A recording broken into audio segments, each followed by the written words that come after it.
కర్కాటక రాశి వారికి చేసే కార్యక్రమాల్లో ప్రశాంతత అనేది కొంతవరకు తక్కువగా ఉంటుంది.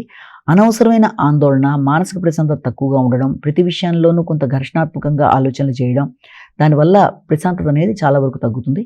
ముఖ్యంగా సంతానం యొక్క అభివృద్ధి, అలాగే మీ వృత్తి మొదలైన వాటి మీద అధిక శాతం దృష్టి కేటాయిస్తారు. కమ్యూనికేషన్ అనుకూలంగానే ఉంటుంది. ముఖ్యంగా మీ యొక్క మాటల విషయంలో తగిన జాగ్రత్తలు తీసుకుంటూ ముందుకు వెళ్ళాలి. మానసిక ఆరోగ్య, శారీరక ఆరోగ్య విషయంలో కూడా తగిన జాగ్రత్తలతో ముందుకు వెళ్ళాలి. ఆశించిన విషయాలలో, వృత్తికి సంబంధించిన విషయాల్లో కావచ్చు, లేకపోతే కుటుంబ వ్యవహారాల్లో, ఆర్థిక సంబంధమైన విషయాలు కొంత మీకు ప్రశాంతతని తగ్గించే అవకాశం ఉంది కనుక అలాంటి విషయాల్లో ఘర్షణలకు దూరంగా పెడుతూ మీకు వీలైనంత వరకు తండ్రి యొక్క ఆరోగ్య విషయంలో కూడా తగిన శ్రద్ధ తీసుకుంటారు.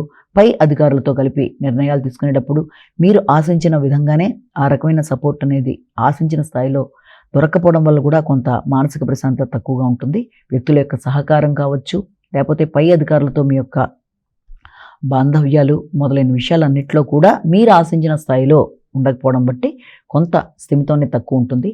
దాన్ని మీ యొక్క తెలివితేటలతో అధిగమించడానికి చక్కగా ప్రయత్నం చేస్తారు. దగ్గర ప్రయాణాలు చేసేటప్పుడు తగిన జాగ్రత్తలతో ముందుకు వెళ్ళాలి.